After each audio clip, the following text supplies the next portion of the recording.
Jesus says, go home to tell your people, tell them the story, what the master did. And then does he say, tell them that the master won. Tell them that the master had power.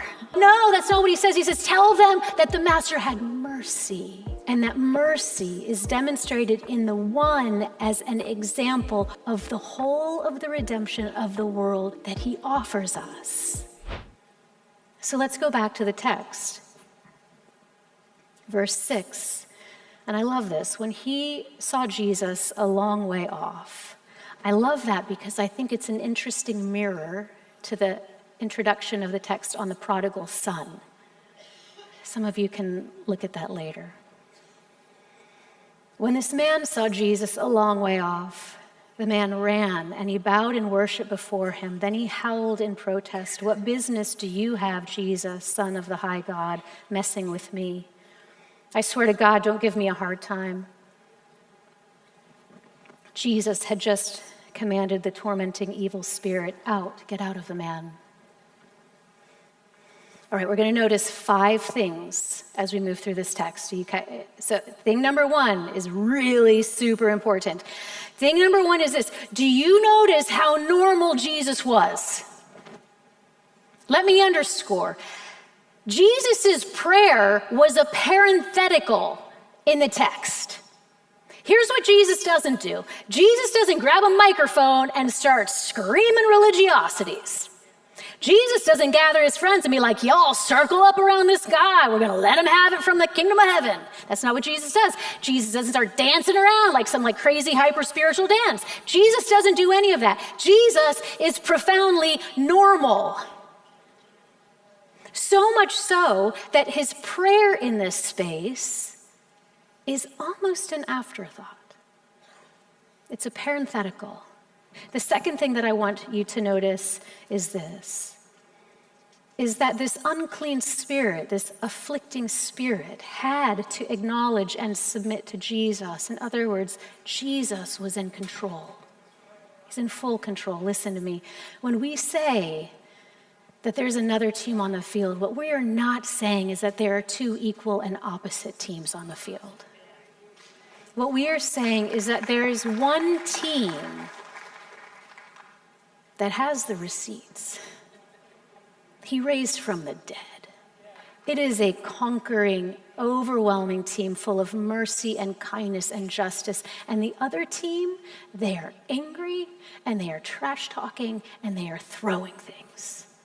But these are not 2 equal and opposite teams. Jesus was in control. Jesus knows my power defeated the power of the enemy.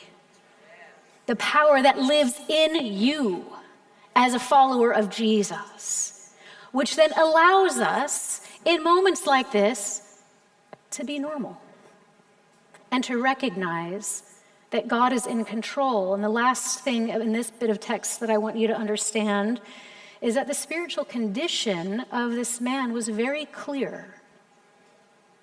He ran to Jesus, and we'll see in just a moment, he actually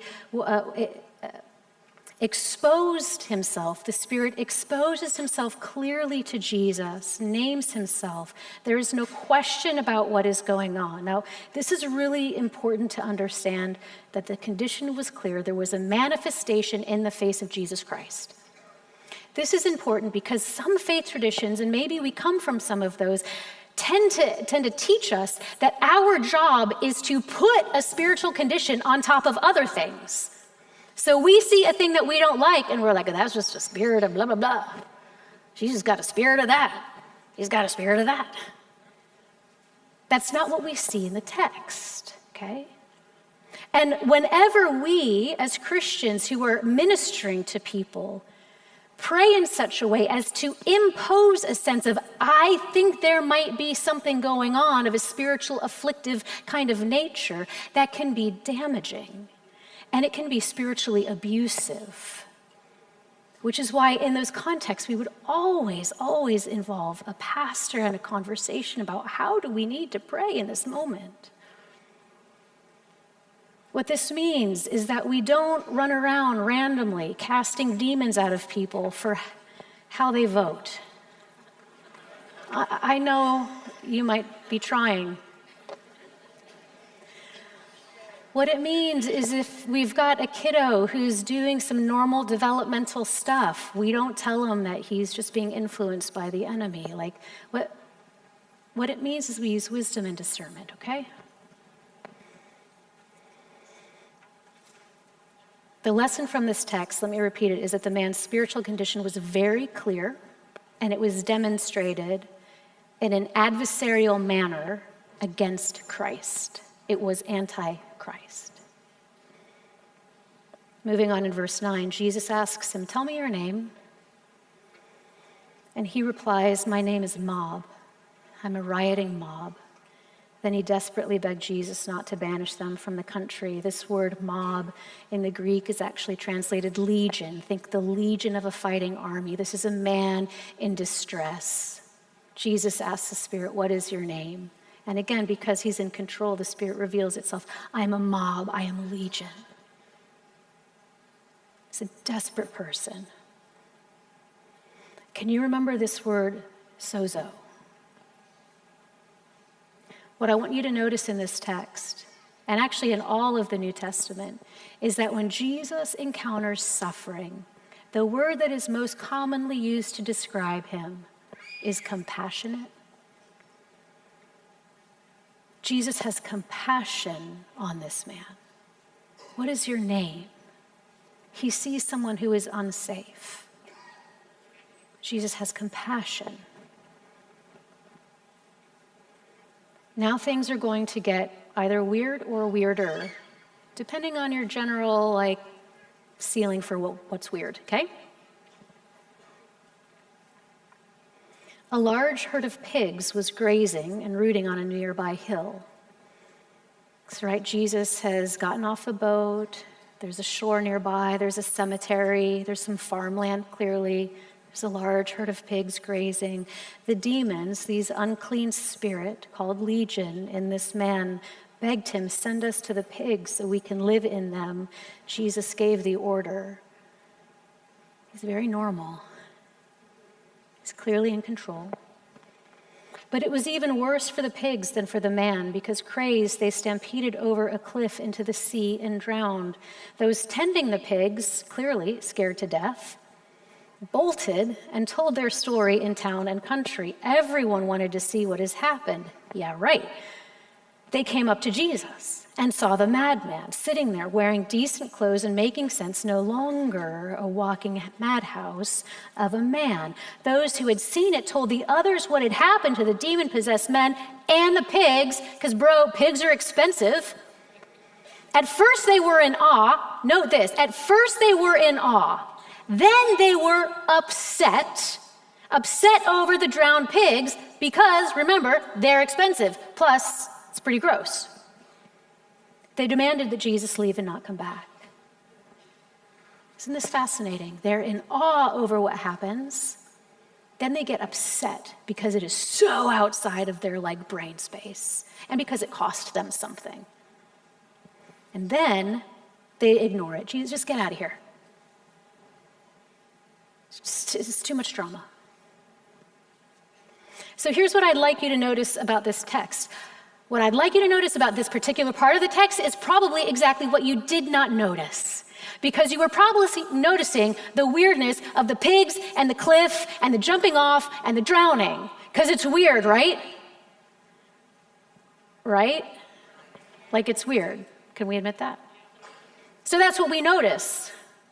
But you know what I think we should notice? We should notice something else, is that Jesus restored the mind and the spiritual relationship of this man.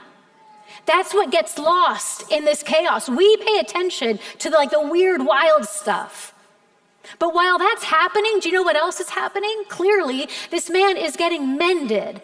He's being cared for. His bruised and broken body is being helped. He is being clothed. He is being brought back into relationship. He is finding his own agency. He's being brought back into community.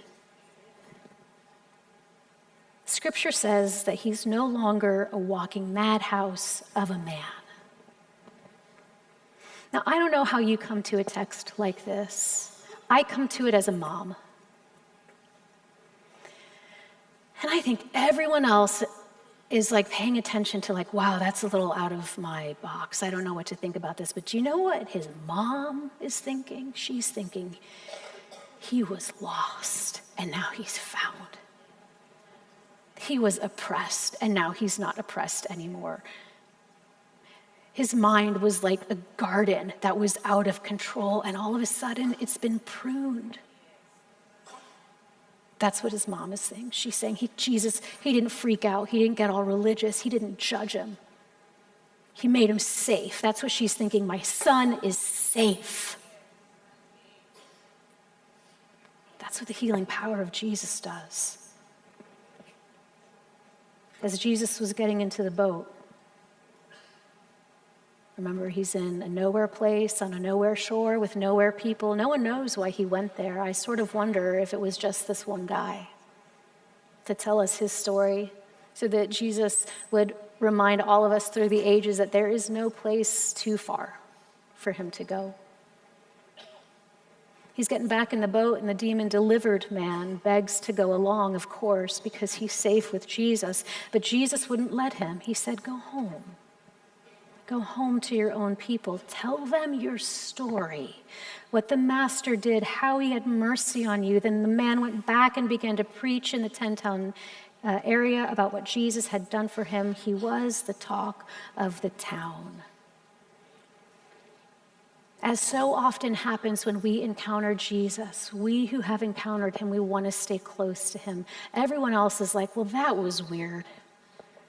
I'm glad you're feeling better, but like, I don't really know. And so they all leave. And the man is begging Jesus, please let me go with you. But Jesus says, no, you have a purpose. And I love this. This is one of these things that we miss all the time in the text. Jesus says, go home to tell your people, tell them the story, what the master did. And then tell them that the master won.